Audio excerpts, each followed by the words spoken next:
From the Department of Education this afternoon, the department announced drastic cuts to its workforce. In fact, nearly half of the employees will be fired. It's about 1,300 employees who will be let go. Now, tomorrow, they'll be given the opportunity to go back to their office to return any government property and clean out their desks. The Department of Education said employees would have to work from home tomorrow because of, quote, a security concern, but didn't elaborate on what exactly that concern was. Let's break down these numbers for more context. The department's workforce stood at just over 4,100 employees. After today's reduction, the workforce will total less than 2,200 workers. President Donald Trump has been talking about eliminating the department altogether. Well, I want to just do it. I mean, we're starting the process. We're trying to get the schools back into the states. Let the states run the schools. Its budget of $268 billion last year represented about 4% of the federal budget. Our podcast, back at it like a crack at it, automatic like a fomatic, and we back for 2025. We got another hot story right now. Finishing our conversation from our vertical live, the Department of Education lays off over half of its workers. The Department of Education initiated mass layoffs Tuesday night, reducing its workforce by nearly 50%, sources told. The reduction in force notices began to go out about 6 p.m. Some 1,315 employees were affected by the RIFs, leaving 2,183 employed by the Department of Education, according to senior officials at the Department of Education. Impacted staff will be placed on administrative leave starting March 21st. A statement from the Education Department said they will receive full pay and benefits through June 9th, senior officials added. The statement also said that the Department of Education will continue to deliver on all statutory programs that fall under the agency's purview, including formula funding, student loans, Pell Grants, funding for special needs students, and competitive grant making. Today's layoffs reflects the Department of Education's commitment to efficiency, accountability, and ensuring that resources are directed where they matter most to students, parents, and teachers, said Secretary of Education Linda McComb shortly after the notifications went out Tuesday. I appreciate the work of all dedicated public servants and their contributions to the department, she said. This is a significant step toward restoring the greatness of the United States education system. The downsizing impacts every sector of the department in some way, according to the senior department education officials. This is primarily a streamlining effort for internal-facing roles and not external-facing roles, senior officials said. Following the flurry of layoff notifications, those who remained employed by the DOE received their own email. We obtained a copy, which said, in part, as we move forward, our mission and responsibilities will remain, but there will need to be a significant change in the way we work. What we choose to prioritize and in turn not prioritize will be critical in this transition. Department of Education laying off more than half of the people, and the rest of the people who are staying with the Department of Education got an email and a notice that, look, you got your job, but the way things are going, is not going to go that way no more, and what we prioritize must change. So I did my research, and I wanted to bring you the numbers of the Department of Education, but I found something else that I think is very interesting that I want to share with you that I never knew. I wonder, let me know in the comments if you knew this. So here's some numbers on the Department of Education. I don't know if you ever seen these numbers before, but I wanted to share this, and this is a conclusion, again, following up on a discussion that we had earlier about the people's ability to interpret truly what's going on here and where we stand as a nation globally. So let's take a look at some of these numbers here. Let's go ahead and read what we got here. It says, how can a population be convinced of a lie is a truth? And then it goes into bullet points, and it says 21% of Americans are illiterate. That's 52 million adults. 54% of Americans can't read beyond the level of 11-year-old. That's 141 million adults. 57% of Americans have no education past high school. America ranks 36 in the world for literacy levels, And lastly, but not least, white U.S. born adults are the largest group with low literacy. Let me make sure I make that large and in charge so y'all can go ahead and read that. Go ahead and take out your pencils and your papers and all that good stuff and go ahead. Let me maximize this for you guys, man. Did I get that? More than half of Americans have no education past high school. America ranks 36 in the world for literacy levels. Remember, I told you earlier when we were discussing how is this happening, where they keep us siloed in a bubble. And then because of the statistics I just read to you, I also stated that they even silo us within America. You're siloed within your particular state. You're siloed within your particular party. You're siloed within your particular race. You're siloed within your particular gender. And it's all being led by these numbers of illiteracy and lack of education by Americans. And the last but not least bullet point, white U.S. born adults are the largest group with low literacy. So when they say, and they try to scare you about getting rid of the Department of Education, just some facts for you right there. You know, once you start going down the rabbit hole, it's so many things you learn, and you think you know what you know until you don't know what you don't know.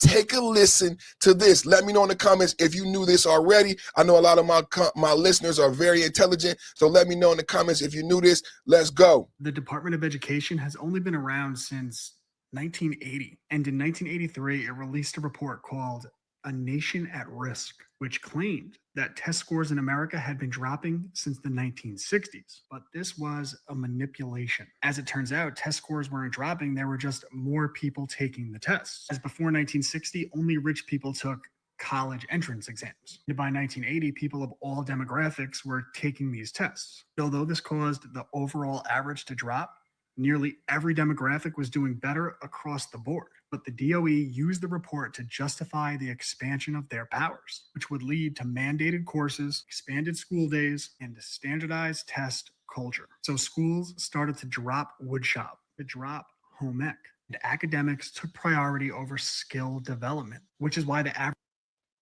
So we've talked about this a lot of times. Now, when we talked about standardized testing and we talked about Common Core, again, a lot of my conversation on standardized testing and Common Core hit the wall because of the literacy numbers that I just read. I don't know how many parents really understand what took place during the pandemic, how there was a paradigm shift in education, how your students are no longer using the standardized testing, and how we moved on to Common Core. Which when you hear now, it's making more sense when Trump is saying we're eliminating jobs that are no longer needed. How many of these jobs are attached to an old paradigm of standardized testing where we now have Common Core?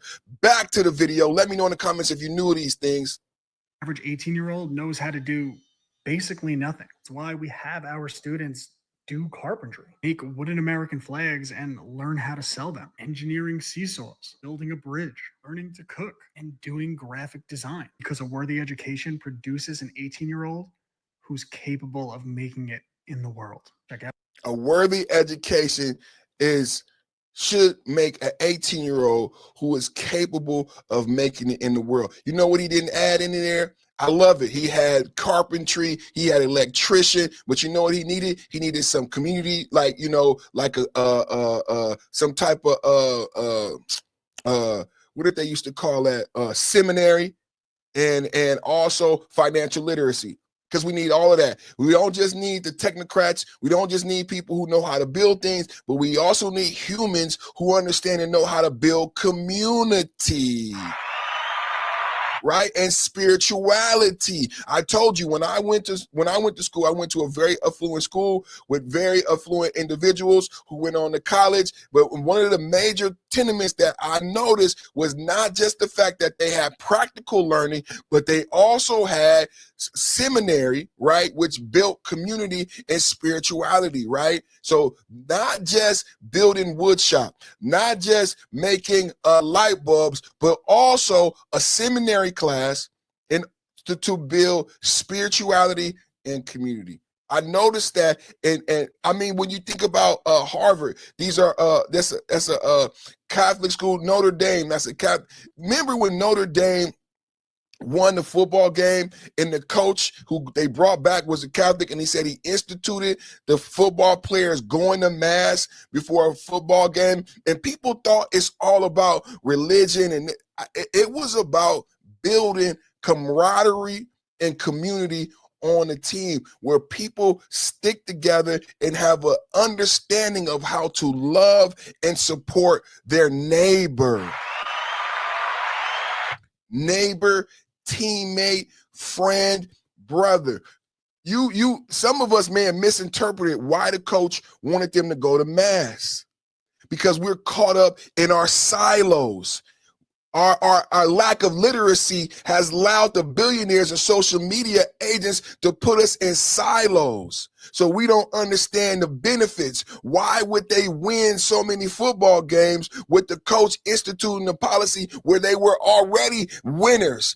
As Notre Dame would be, everybody knows Notre Dame football, but I didn't know that part of Notre Dame football is that they went to mass. I'm sharing with you that some of the best colleges in the country are based in this community, unity, and spirituality. Notre Dame namely being one. And I'm using Notre Dame as an example because recently they had a brand new football coach. They had a lot of success when they won, I believe it was the Orange Bowl. And one of the things that they touted with their success is they had reinstituted a long tradition that had stopped of going to mass, communing with your teammate, communing with the coach, unifying under one nation, under God. You understand what I'm saying, you guys? It's called mass. It's called mass for a reason. Do you understand the complexity and the terminology? So I believe, it is my belief that when they started going to mass before the football game, it created something that you can't teach in practice. See, there's something he noticed that you can't teach in practice. You could teach them how to hit. You could teach them how to catch. You could teach them how to run fast. But going to mass as a team, as a family, as a unit, provided teachings and things that he could not do on the football field. It provided a space for you to teach these young men about humanity, about loving thy neighbor and supporting thy neighbor and community, i.e. your fellow teammate and football team. Come on, how powerful. How powerful, man. So my prayers and everything goes out to the people who were laid off at the Department of Education. I hope you guys learned a lot from this quick live. And thank you for tuning in and watching and supporting the Perfect Timing live stream. I need you to click on this playlist and click on this video. I put up about 3 videos today. If you want to hear more about the protests around the world or about the Gervonta Davis fight, tap into the videos in the playlist. Thank you for watching. Hit the thumbs up, like, share, and subscribe. We out.